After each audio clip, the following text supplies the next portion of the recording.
महाकाली जय महाकाल। कैसे हो आप लोग? उम्मीद है आप लोग जो हैं माँ भद्रकाली महाकाली की कृपा से अच्छे होंगे और माँ दुर्गा का आशीर्वाद जो है आपके ऊपर बना होगा और भैरव बाबा हनुमान जी की कृपा आप पर बनी होगी और आप लोग जो है वो माँ भगवती की कृपा से खुश होंगे। तो आज की वीडियो में लेके आया हूँ कि यदि आपके साथ शक्तियाँ चलती हैं तो आपको भी जो है ये कार्य करना चालू कर देना चाहिए। ठीक है, यदि आपके साथ शक्तियाँ चलती हैं तो आपको भी जो है ये कार्य अवश्य रूप से करना चाहिए। ठीक है, तो आज की वीडियो जो है मैं वो इसी टॉपिक पे बना रहा हूँ। ठीक है, वीडियो आपको पसंद आए तो आप लाइक ज़रूर करें, चैनल को सब्सक्राइब करना ना भूलें। ठीक है, ताकि मैं आपके लिए ऐसी ही जानकारी लेके आता रहूँ। ठीक है, पहली बात तो जिसके साथ शक्तियाँ चलती है वो आम इंसान तो होता नहीं है, क्योंकि शक्तियाँ जो होती है वो ली नहीं जाती है, कमाई नहीं जाती है। ठीक है, शक्तियाँ जो है वो मेहनत से मिलती है, भक्ति के भाव, भक्ति की सेवा से मिलती है। ठीक है, ये सबसे बड़ी बात होती है, क्योंकि भक्तियों को कमाया जाता है। ठीक है, खरीदा नहीं जाता, लिया नहीं जाता, कमाया जाता है। भक्ति को शक्ति से कमाया जाता है। ठीक है, तो आम बात तो है नहीं। तो जिनके साथ भी शक्तियाँ चलती हैं तो उनको क्या कर देना चाहिए, क्योंकि जिनके साथ शक्तियाँ चलती है समझ जाओ कि उनके साथ एक जिम्मेदारी आ चुकी है और एक जिम्मेदारी आ चुकी है और उनको जो है अपनी जिम्मेदारियों को निभाना है। यदि वो ऐसा नहीं करते हैं तो वो परेशान रहते हैं। यदि उनके साथ शक्तियाँ चल रही हों, यदि वो ये काम नहीं करते तो वो परेशान रहते हैं। ये बात होती है। ठीक है, तो जिनके साथ शक्तियाँ चलती हैं तो वो ये कार्य करें। ठीक है, सबसे पहला जो कार्य होता है वो क्या करें, उनको जो है अंग्यारी पे भोग देना चाहिए अपनी शक्तियों को। ठीक है, यदि आपको पता है कि आपके साथ जो शक्ति है वो पॉजिटिव है, शुद्ध है, देवता की है और जिस देवता की है, तो उसको जो है आपको भोग अवश्य रूप से देना चाहिए। ठीक है, भोग देने से जो है शक्ति खुश रहती, तृप्त रहती है और वो अपना भोग जो स्वीकार करके और अच्छे से कार्य करती है।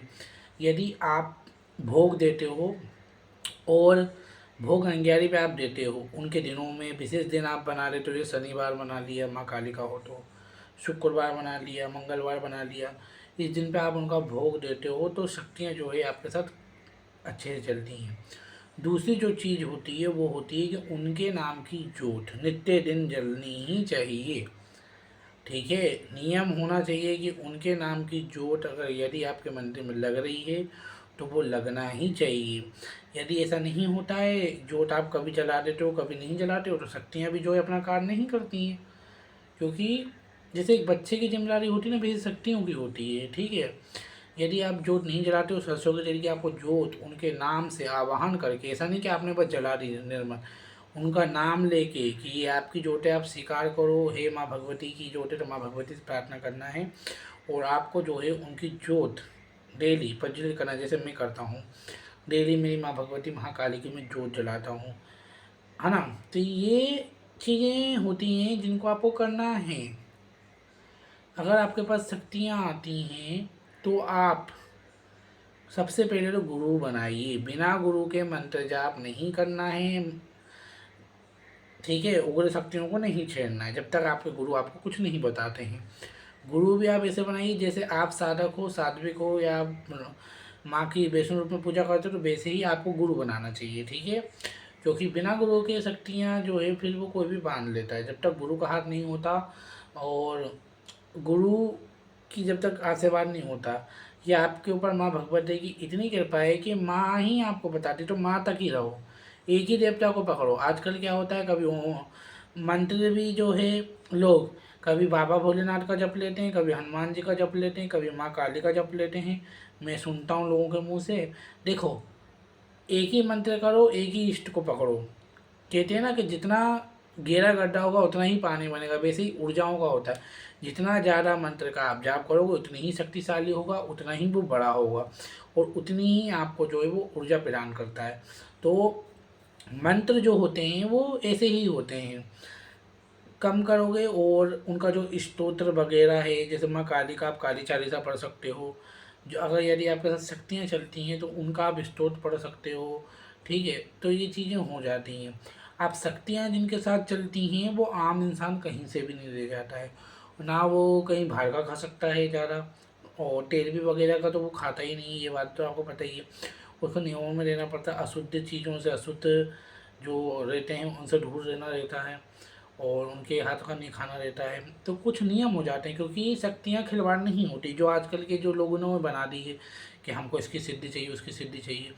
सिद्धियाँ हमेशा पाई जाती है, वो भी भक्ति से और शक्ति से और मेहनत से, ठीक है।